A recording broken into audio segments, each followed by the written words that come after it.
I've been on a break from working as a dentist for months, and I now spend a lot more time on my own than I ever had in my entire life. And for the most part, I've been enjoying it. In a lot of healthcare settings, you have to rely on teamwork. In my case, my job wouldn't be possible if I didn't have a nurse to assist me in most of the procedures. In the industry, we call it four-handed dentistry. And of course, on top of that, you need to liaise with your receptionist, manager, lab technicians, and so on. So being on my own just isn't part of the package for this job. In fact, quite often I felt like I had no time for myself. My diary was always fully booked, and every day we had to work very hard to try to stay on top of things and to try to see every patient on time. Apart from our short lunch breaks, we pretty much worked back to back. This might surprise you, but coffee break was never really a thing for us unless if we had a late cancellation. So I went from seeing a lot of people every single day to now being on my own and pretty much doing whatever I want. In case this is the first video you're watching on my channel, I have been planning for this break for years, both financially and emotionally. So it's not something I did out of the blue. I have spoken previously about how I find the job very demanding, both physically and emotionally. Truthfully, I cannot imagine working in the same capacity for another 20 or 30 years. So about 5 years ago, I decided to start planning for a break or an early retirement. But that wasn't the whole story. Another reason why I started to seriously contemplate about having a break is because I always have this conflicting feeling about being a dentist. On one hand, I really enjoy working with my hands or working on my crafts, and it makes me really happy to be able to make a difference. But on the other hand, I do not enjoy having to make small talks. It's something I'm never very good at, but it is essential in healthcare, especially when people who come to see you are usually either nervous or in pain. So I am aware of the importance of it, but I do find it quite draining. Being an introvert, it actually takes me a bit of time to warm up to new people. So you can imagine why small talks are not exactly my forte. I personally prefer deeper and longer conversations, but that can be a luxury when you're trying not to run behind. Anyway, for me, the best workday was one where I could do a long procedure on one patient. It didn't bother me if I couldn't have a sip of water or a toilet break for hours.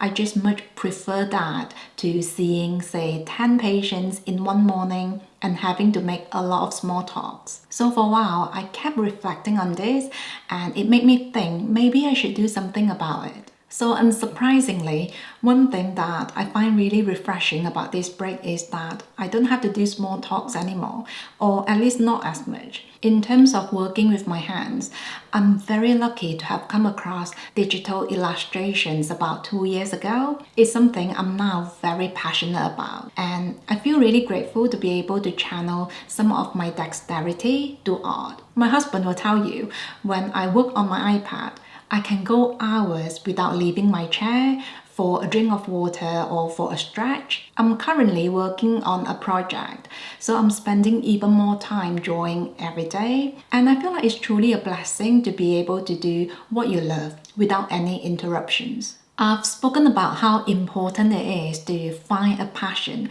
or a hobby, even if you're working full-time or if you have a very busy schedule. The truth is, I hadn't always felt so comfortable being on my own. Back then, when my job was the main thing in my life, I was constantly overworking, and I wouldn't reserve any time or energy for leisure or hobbies. And when I finally had a day off, I felt so directionless and empty. Many weekends, I would take myself to shopping malls, even when I had nothing to buy. Other times, I just sat around wondering what to do with myself.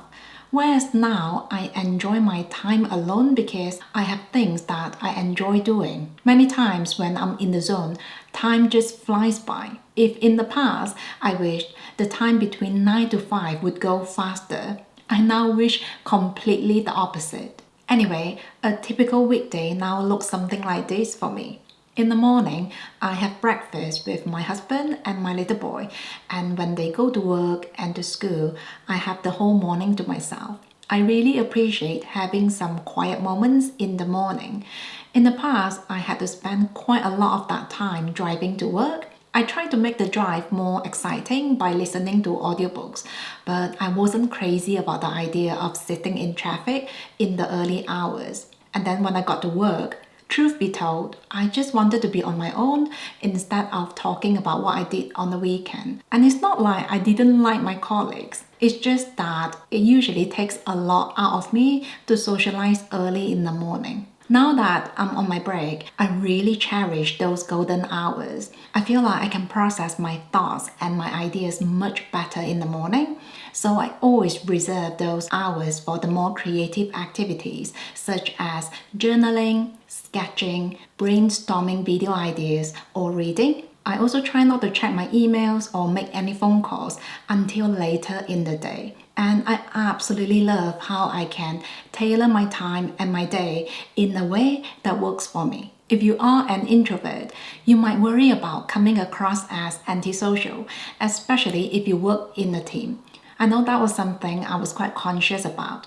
You see, very occasionally, if there was a cancellation or if I was able to have a long lunch, sometimes I just wanted to be on my own to read a book or take an online class, but that might come across as a bit antisocial. So in a way, I'm quite glad that I'm able to engage in all those antisocial activities that I enjoy without the guilt of not bonding with the team. Now, things can get a bit quiet for me in the day, especially when most people are at work, but I don't usually feel lonely. Even though I have quite a flexible schedule, I try to keep myself busy during the normal working hours on weekdays, and then I'll keep my weekends free. I'm someone who needs quite a bit of alone time to process my thoughts and to unwind. So now that I'm able to spend more time with myself in the day, it means I'm a lot more present and available for my family when they're home. In the past, if we happen to have a long weekend, I would really think twice about going places or traveling because I just really needed that time to recover at home. Whereas now, I'm a lot more open to the idea of going away, even if it's a last minute trip. I do sometimes crave for more social connections, but I think when it comes to people, the quality is more important than the quantity. You know, it's very possible to sit in a room with 20 other people and feel completely lonely. In contrast, a short message from a good friend can instantly brighten up your day.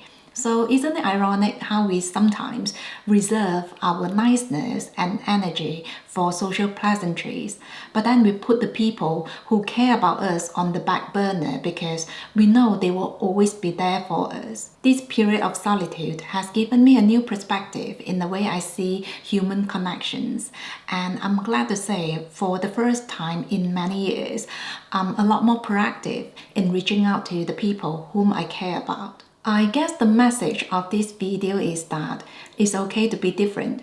You know, sometimes social media tends to impose the idea on us that happiness and success have to look a certain way. But if those things don't make you happy, it's okay to slow down, look within and challenge the status quo. When I decided to quit my job, a lot of people wondered why I would give up on a professional status and those healthy paychecks at my prime time. Sometimes I ask myself the same questions, but I cannot deny the fact that I am a lot happier and my well-being is also doing a lot better. This is why I always talk about how minimalism changed my life. I certainly don't qualify as the perfect minimalist, and that's not my goal either. But one thing I've learned from minimalism is to be mindful with my spending. When I look back, I'm just so thankful that I reset my priorities when I did. I think having a massive collection of designer handbags is lovely, but nothing feels more liberating than owning the freedom of my time. Now, everyone has different budget and circumstances, but for me, acknowledging that I have enough was a stepping stone to getting closer to the life I want to live. First of all, cutting down on my spending means we have more capital for investments, and more importantly, I was also able to give myself the permission to have a break because I know our outgoings are fairly manageable. I would love to know if you enjoy spending time by yourself, and if you do, let me know how are you coping, especially if you are working in a job that requires plenty of socializing. That's it from me today. Take care, and I'll see you soon.